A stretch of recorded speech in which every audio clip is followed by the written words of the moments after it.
we're not concerned about anyone else right now. It's Alex Eala time. This is Alex Eala's moment. Our days, our dinners, our evenings are fixated on when she's playing. That's real tennis fandom right there. Love it. This is so great for tennis in general. Yeah. I think having players like Alex out there, and she's so gracious to all her fans. She spends time with her fans, signs the autographs, takes the photos, and really just shows the Filipino community that it is all about the Philippines. And I still carry that flag with me no matter where I go across the world. And such a young woman at that has that wisdom of just what it means to play for her country. Only 20 years old, such maturity, already a hero to her entire nation. I mean, it's basically Manny Pacquiao and Alex Eala, right? I mean, that's it. That's it. That's who they're looking up to, right? Alex Eala just made history, and the timing could not have been more perfect.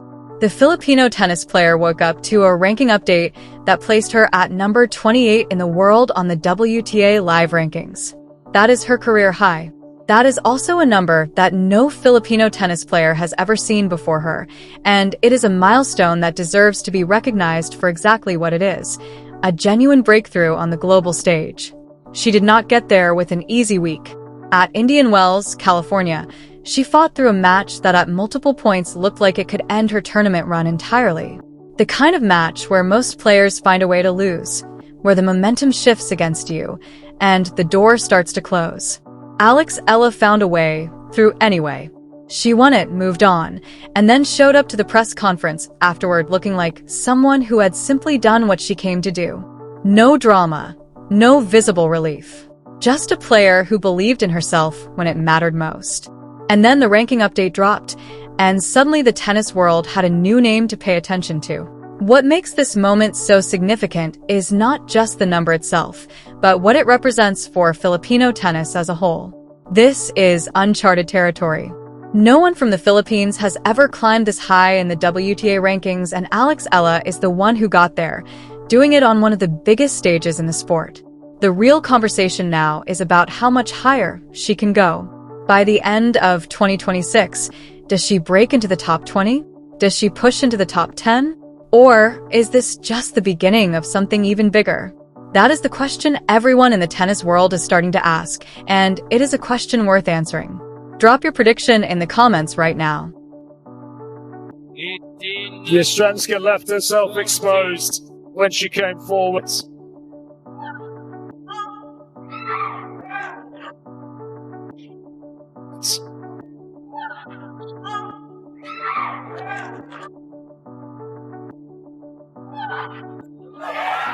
It's a golden opportunity missed, believe it, after working so hard to get the break. She's been broken right back.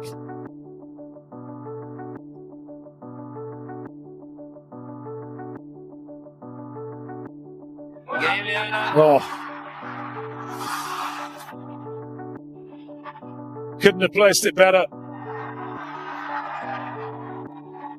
The noise is deafening inside Stadium 3. One of the best. But there's just too many errors in her game. Too many double faults. 8 in this set alone. 15 for the match. And it hands Alex Eala a 4th match point.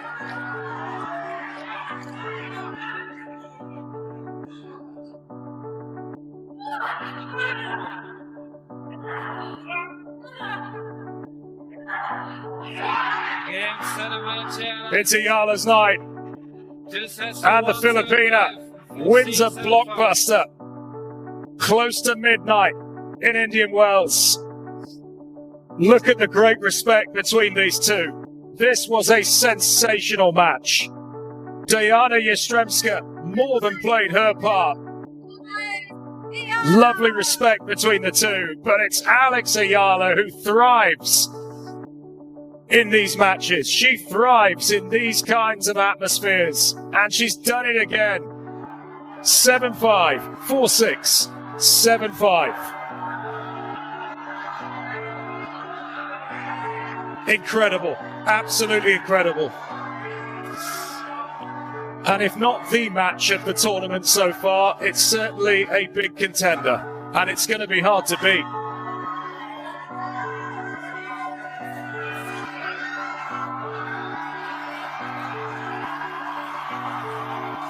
I think the support in the end got her over the line. But you've got to feel for Diana Yastremska. She had... The win over Diana Yastremska was not clean. It was not comfortable. It was not the kind of match where Alex Eala dominated from start to finish, and everyone went home early. It was a fight across 3 sets, with momentum shifting back and forth, and a moment in the 3rd set where Yastremska had broken serve and was controlling the match, looking every bit like the player who was about to close it out. And then Eala did what Eala does. She found something when there was seemingly nothing left to find. She produced some of the most fearless tennis of her day, turned the whole match around, and walked away with a win. That victory pushed her from her official ranking of 32 all the way to number 28 on the WTA live rankings. And before the tennis world had even fully processed what just happened, she was already scheduled to face Coco Gauff in the round of 32. World number 4, Coco Gauff, at Indian Wells, on American soil, in front of Gauff's home crowd. Less than a month after Gauff beat her 6-love, 6-2 in Dubai. The universe has a very specific sense of humor when it comes to Alex Eala's career. But before we get to the Gauff match, let's stay here for a moment, because number 28 deserves its own space before the conversation moves on. Number 28 in the world in women's tennis, a sport played globally that has produced legends from dozens of countries, with one of the deepest and most competitive professional circuits in all of sports. To be sitting at that number at 20 years old as a Filipino player is not something you acknowledge with a casual nod and a quick pivot to the next story. That is a genuinely historic achievement. The people who have been following Eala since her junior days, since she was winning junior Grand Slam titles and turning heads in the development circuit, have been waiting for this kind of trajectory to show up at the senior level. And now it is here, undeniably, in real rankings, backed by real wins, against real professional players, on real professional surfaces. The number is on the board, and it cannot be debated. What makes the ranking even more meaningful is how she built it. Eala has not been padding her record against easy opponents in small tournaments. She has been playing on big stages, against players who are capable of beating anyone on any given day, and she has been finding ways to win when things get difficult. That is the pattern that defines her 2026 so far. She is competing at WTA-level events against ranked professionals, reaching rounds that put her in front of the biggest names in the sport, and generating the kind of crowd support that tournament directors notice, because fans follow her from city to city and bring energy that becomes a genuine factor in how matches feel. And she is doing all of this while still growing, still refining the pieces of her game that need work, still learning how to manage the demands of a full professional season. The talent was never the question. The talent has been obvious since she was a teenager. The question was always about consistency. Whether she could replicate what she did in junior tennis at the senior level, week after week, against players who are physically stronger, more experienced, and playing for their livelihoods. That question is being answered in real time, and the answer is looking increasingly like yes. Now, let's talk about what number 28 actually means in practical terms, because it matters beyond just the historic nature of the milestone. The top 32 players in the world receive direct entry into the main draws of Grand Slam tournaments. At number 28, Eala is comfortably inside that range. No qualifying rounds. No grinding through a preliminary bracket just to reach the main event. She walks straight into the draw at the biggest tournaments in the sport. That is a significant advantage, both logistically and mentally. Players who have to qualify arrive at tournaments already carrying the accumulated stress of extra matches. Players who enter directly get to conserve energy, prepare specifically for their first-round opponent, and approach the event knowing they already have a guaranteed spot. At number 28, Eala has earned the right to prepare the way the top players prepare. That changes everything about how you schedule your season and manage your body. And if she goes deep at Indian Wells, the number climbs even higher. The live rankings update in real time based on points earned, which means every win adds to her total. A run to the quarterfinals or semifinals at an event the size of Indian Wells would generate enough points to push her into the top 20 for the first time in her career. Let that land for a second. Top 20 in the world. 2 years ago, the conversation was about whether Eala could establish herself inside the top 100 on the senior tour. 1 year ago, the discussion was about whether she could break into the top 50 and stay there. And now the top 20 is a realistic, math-based outcome that could happen during this very tournament. The trajectory is almost difficult to believe when you lay it out that plainly, and yet here we are. Now, let's address what everyone is thinking about, which is the fact that Ella's reward for beating Estrika is a date with the player who beat her most recently and most convincingly. Coco Gauff at Indian Wells is the kind of matchup that tests everything a player has built. Gauff is not just ranked number 4 in the world. She is playing at home in California, where the crowd will be almost entirely behind her. That crowd factor is real. The weight of a stadium full of people willing every point toward your opponent changes how pressure builds, how small errors compound, and how difficult it becomes to hold your composure in tight moments. Ella acknowledged all of that in her press conference after the Estrika win. She said the match is going to be tough. She said she expects a massive crowd behind Gauff. She said she is going to have to dig even deeper than she did that day. And then she said she was excited and ready, which is either the most genuinely confident thing a player can say after surviving match point in the third set, or a very well-crafted answer that conceals the amount of mental preparation happening behind the scenes. Probably both. The Dubai result, 6-love, 6-2, is the number critics keep pointing to when they want to pump the brakes on the Ella momentum. And they're not wrong to point to it. That scoreline represents a version of Gauff operating at a level where Ella genuinely could not find answers. The power, the consistency, the pace, all of it was too much on that day. There is no positive spin on a 6-love, 6-2 loss. It was a comprehensive performance from Gauff and a learning experience for Ella.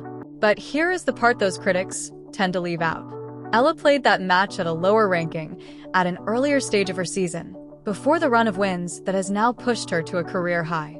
The player who walks onto the court at Indian Wells is not the same player who walked off the court in Dubai.